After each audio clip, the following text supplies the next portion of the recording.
News plus ચેનલની સીધી વાતમાં આપ સૌનું સ્વાગત છે। હું છું જીતુભાઈ પંડ્યા। રુસ્તમે હિન્દ દારા સિંઘની વિદાય થઈ। એમના વિશે બહુ બધું કહેવાઈ ગયું અને હવે બહુ થોડું કહેવાનું બાકી છે।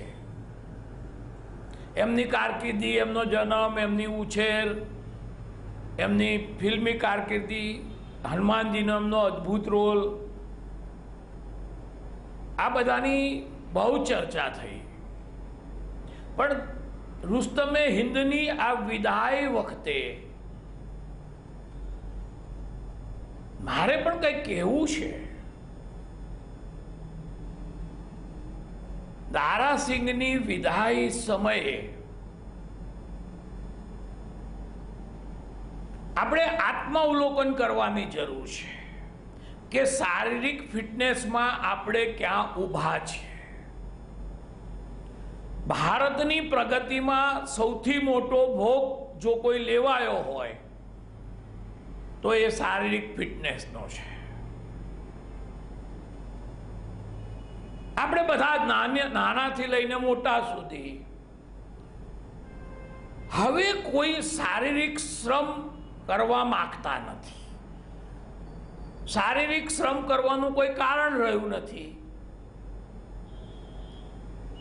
અને ફિઝિકલી આપણે ત્યાં બહુ બધા સર્વે થાય છે, બહુ જ બધા એનાલિસિસ થાય છે। ઉંમર કેટલી વધી, કેટલું સ્વાસ્થ્ય વધ્યું,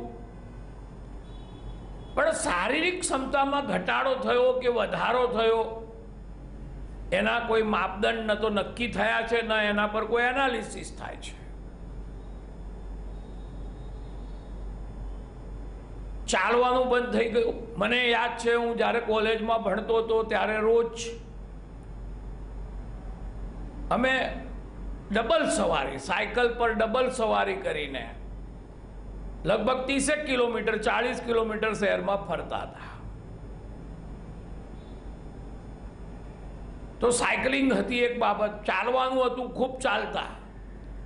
મને યાદ છે કે હું આર્ટ્સ ફેકલ્ટીથી યુનિવર્સિટી એટલે લગભગ 3-4 કિલોમીટર છે, એ રોજ 1 કે 2 વાર ચાલતો જતો આવતો।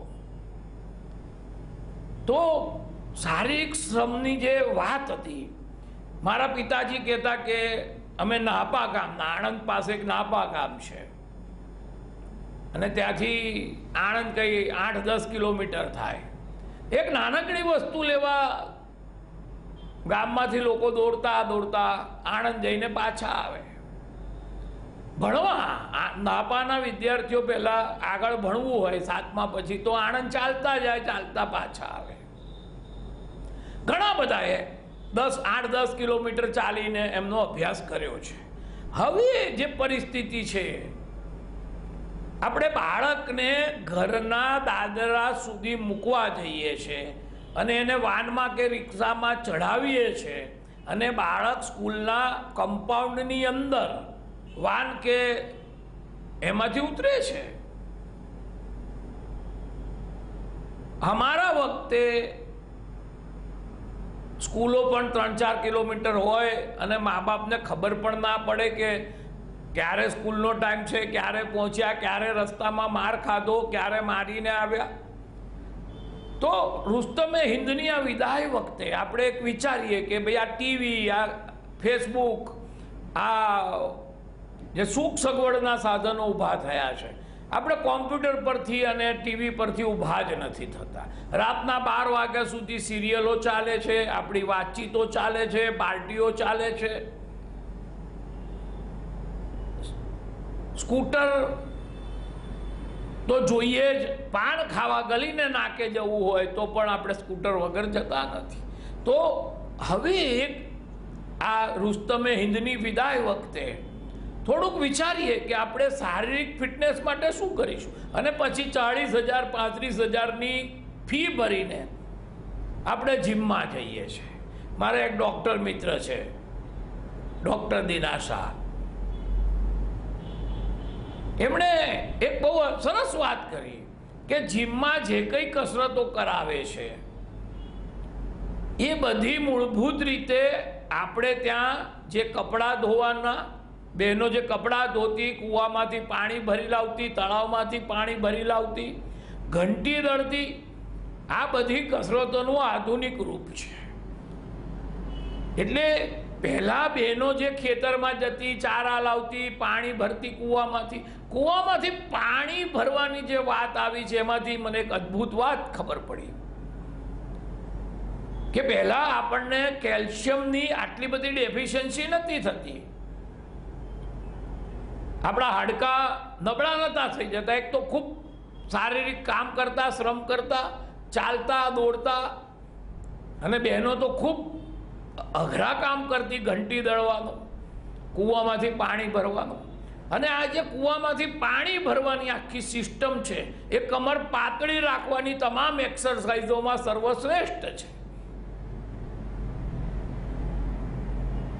કૂવામાંથી પાણી ભરવાને કારણે બે ફાયદા થતા. એક તો ફિઝિકલી ફિટનેસ રહેતી બહેનોની, ભાઈઓ પણ ઘણી જગ્યાએ ભરતા. મારા ગામમાં રિવાજ હતો, નાપા ગામમાં, કે બહેનો પાણી ન ભરે, પાણી પુરુષો જ ભરે. મોલે સલામ ગરાસિયા જે હતા અમારા ગામમાં, એમની બહેનો પાણી ન ભરે, એમના પુરુષો જ પાણી ભરતા, એવું મને યાદ છે. હવે અત્યારે પરિસ્થિતિ તો નળની થઈ ગઈ છે, પણ પુરુષો પાણી ભરતા. પણ ફિઝિકલી ફિટનેસની એ અદ્ભુત કરામતો હતી. ઘંટી દળવા, બે પગ પોળા કરી ઘંટી વચ્ચે રાખીને બહેનો દળતી. આ ડૉક્ટર કહી રહ્યા છે, દીનાબેન શાહ, કે આ રીતે ઘંટી પર દળવાને કારણે સુવાવડો બિલકુલ સરળ થઈ જતી, ક્યાંય પ્રોબ્લેમ ન થતા. ઘરે સુવાવડો થતી અને બહુ આસાન સુવાવડો થતી. પણ એ બધું આપણે છોડી દીધું છે. તો આ કૂવાના પાણીની જે આપણે હું વાત કહેવા માંગતો હતો કે આપણા હાડકાં હવે બહુ નબળા થઈ જાય છે. મારા પોતાના હાડકાં નબળા થઈ ગયા છે. તો શું રસ્તો હતો? કોઈ કેલ્શિયમની ગોળીઓ નહોતા લેતા, હવે કેલ્શિયમના ટીકડા ગળીએ છે. પણ એ વખતે એમ કહે છે કે હવે વૈજ્ઞાનિકો એવું સ્વીકારે છે કે જે કૂવાના પાણી પીતા હતા એ કૂવામાં કબૂતરો રહે, પક્ષીઓ રહે જુદા જુદા. એ પક્ષીઓની અઘાર જે કૂવામાં પડતી, તાજી તાજી અઘાર, અને એ અઘાર કૂવાના પાણીમાં ઓગળી જતી.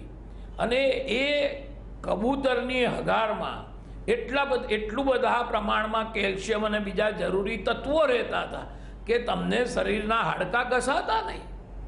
એટલે તમે ચાલતા પણ ખૂબ અને હાડકાં પણ નહીં ઘસાતા, કારણ કે તમને વિપુલ માત્રામાં કેલ્શિયમ મળતું હતું. પણ હવે આ બધું જ જતું રહ્યું. અમે ગિલ્લી દંડા રમ્યા છીએ, ક્રિકેટ રમ્યા છીએ, કબડ્ડી, ખોખો, બધું જ, સત્તુ ને બહુ બધું રમ્યા છે.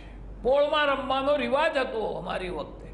હવે આજે આ બધા રિવાજ જતા રહ્યા છે. કોઈ ફિઝિકલ એક્સરસાઇઝ નથી થતી. સ્કૂલમાં પણ હવે જે ફિઝિકલ એક્સરસાઇઝ કરાવવામાં આવે છે એ સુસ્તું એક્સરસાઇઝ છે, ઉપર છલ્લી, હાથ હલાવો, પગ હલાવોની. એટલે રુસ્તમે હિન્દની વિદાય વખતે આપણે થોડા ચિંતાતુર થઈએ કે આ આવનારી પેઢીઓની ફિઝિકલ ફિટનેસનું શું થશે.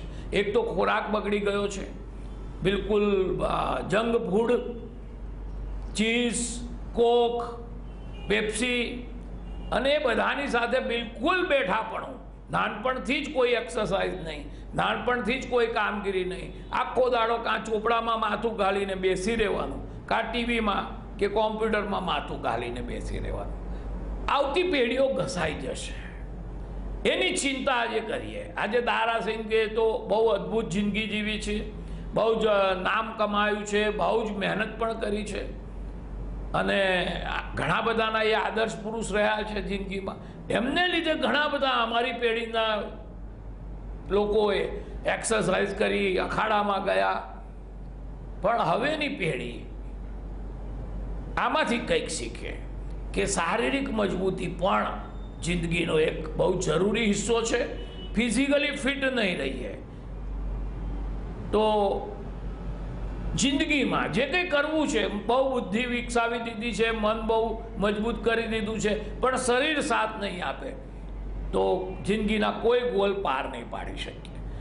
તો રુસ્તમે હિન્દ દારાસિંગને ન્યૂઝ પ્લસ વતી હું અંજલિ પણ આપું છું અને સંદેશો પણ આપું છું કે યોગા કરીએ, સવારે થોડા વહેલા ઉઠીએ, જોગિંગ કરીએ, કસરત કરીએ. અને કદાચ ન ગમતી એક વાત કહેવા માગું છું ને, કહેવત છે, કહેતી છે, સાચી જ છે કે જે શરીર લોખંડથી બનાવવામાં આવે છે, એટલે કે સાધનોથી જે શરીર મજબૂત કરવામાં આવે છે, જિમ્નેશિયમમાં જઈને જે ફિઝિકલ ફિટનેસ મેળવવામાં આવે છે, એ જેવી તમે એ એક્સરસાઇઝો બંધ કરો છો એટલે શરીર કોથળા જેવું થઈ જાય છે. એટલે થોડું પ્રાણાયામ, યોગ અને આપણી જે યોગિક ક્રિયાઓ છે એને પણ આની સાથે કરીએ, 6 પેક બનાવીએ, પણ સાથે સાથે થોડુંક યોગ અને પ્રાણાયામ પણ કરીએ. સીધી વાતમાં આજે બસ આટલું જ. આવતીકાલે ફરી મળીશું.